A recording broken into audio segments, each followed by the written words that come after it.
আসসালামু আলাইকুম। বন্ধুরা কেমন আছেন সবাই? আশা করছি আল্লাহর রহমতে সবাই ভালো আছেন। বন্ধুরা, বেসিক কম্পিউটারের 8 নম্বর পার্টে আপনাদের স্বাগতম। আজকে আপনাদের আইকন সম্পর্কে কিছু আইডিয়া দিব। ডেস্কটপের বা ল্যাপটপের যে আইকন গুলো আছে এগুলো হচ্ছে আইকন। এই যে আপনারা যে দেখতে পাচ্ছেন, আপনার যখন একটা ল্যাপটপ বা ডেস্কটপে যখন উইন্ডোজ মানে উইন্ডোজ ইনস্টল করবেন, প্রথম উইন্ডোজ দিবেন, উইন্ডোজ দেওয়ার পরে আপনারা এরকম একটা ইন্টারফেস পাবেন। তো বন্ধুরা, আইকন হচ্ছে দুই প্রকার। একটা হচ্ছে সিস্টেম আইকন আর একটা হচ্ছে ইনস্টল আইকন। এইগুলো যেগুলো দেখতে পাচ্ছেন, আপনি যখন একটা উইন্ডোজ সেট আপ দিবেন বা আপনার ল্যাপটপটা যদি নতুন কিনেন, তাহলে আপনারা এরকম ইন্টারফেস পাবেন। আবার এখানে আপনি এরকম দুই একটা আইকন পাবেন। এখানে যেমন একটা ব্রাউজার আছে আর আপনার রিসাইকেল পিনটা আছে, এরকম দুই একটা আইকন পাবেন। এগুলো হচ্ছে সিস্টেম আইকন। আর আপনি ইনস্টল করার পরে যখন আপনার সামনে একটা আইকন আসবে, সেটা হচ্ছে ইনস্টল আইকন। তো এখন আমি আপনাদেরকে ইনস্টল আইকন গুলো দেখাই যে ইনস্টল আইকন গুলো কিরকম। এগুলো হচ্ছে আপনার ইনস্টল আইকন। আমার ডেস্কটপে যতগুলো আমি আইকন ইনস্টল করছি, এগুলো হচ্ছে ইনস্টল আইকন। তো দুই রকমের আর কি। তো এই আইকন গুলো আপনারা কিভাবে আনবেন? তো প্রথমে যখন আপনারা দুইটা আইকন থাকবে, আপনার দিস পিসি, এই যে আমার এখানে যেমন দেখতে পাচ্ছেন আপনার দিস পিসি, এগুলো কিন্তু আপনি পাবেন না, প্রথম অবস্থায় কিন্তু আপনার এগুলো থাকবে না। তো এই দিস পিসিটা কিভাবে আনবেন সেই প্রসেসটা এখন দেখাবো। তো প্রথম আপনাকে যে কাজটা করতে হবে, আপনি রাইট বাটন ক্লিক করবেন। মাউসের রাইট বাটন ক্লিক করার পরে এখানে দেখতে পাচ্ছেন যে ডিসপ্লে সেটিং, এই তার নিচে আছে পার্সোনালাইজ। এই পার্সোনালাইজে আপনারা ক্লিক করবেন।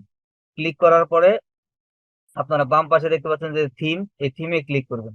থিমে যখন ক্লিক করবেন, ডান পাশে আসবেন, ডান পাশে দেখবেন যে desktop icon setting. Desktop icon setting এ যখন ক্লিক করবেন, তখন আপনারা এখানে দেখতে পাবেন যে আপনার যে যতগুলো আইকন এখানে প্রয়োজন হবে, সিস্টেম আইকন গুলো, এই সিস্টেম আইকন গুলো এখান থেকে আপনি নিতে পারবেন। যেমন এই যে আমার এখানে আছে কম্পিউটার, রিসাইকেল বিন। তারপর আপনার কন্ট্রোল প্যানেলে যদি আমি শো করাতে চাই, তাহলে কন্ট্রোল প্যানেলে ক্লিক করে দিবেন। ইউজার ফাইল যদি আপনি নিতে চান, এটাতে আপনি ক্লিক করে দিবেন। নেটওয়ার্কে যদি আপনার শো করাতে চান, তাহলে আপনি নেটওয়ার্ক শো করাবেন। তারপর আপনি কি করবেন, ওকে ক্লিক করে দিবেন।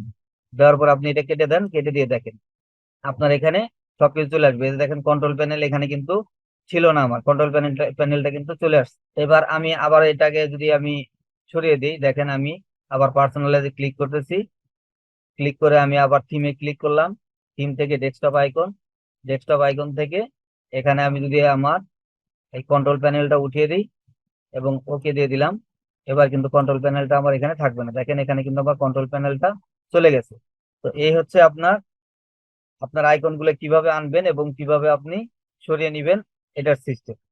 তো এবার দেখাবো বন্ধুরা, এই যে আইকন গুলো আপনারা দেখতে পাচ্ছেন, অনেক সময় কিন্তু এই আইকন গুলো আমাদের এলোমেলো থাকে। ধরেন এইভাবে অনেক সময় এরকম এলোমেলো থাকে, ঠিক আছে? এগুলো কিন্তু অনেক সময় এলোমেলো থাকতে পারে। আপনি যখন একটা কিছু এখানে আনলেন, ডাউনলোড করে আনলেন বা কোনো কিছু পেস্ট করলেন, যেমন এই যে একটা ফাইল, এটা কিন্তু ফাইল, এই ফাইলটা যে কোনো জায়গায় থাকতে পারে। তো এই ফাইলগুলো কিভাবে আপনি সাজাবেন?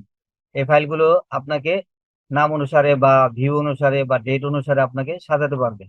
তো আপনি সেজন্য আপনি যে কাজটা করবেন, এখানে রাইট বাটন ক্লিক করবেন, এখানে দেখতে পাচ্ছেন ভিউ, এই ভিউ এ ক্লিক করবেন এবং ভিউ এ ক্লিক করার পরে এখানে দেখেন যে অটো অ্যারেঞ্জ আইকন।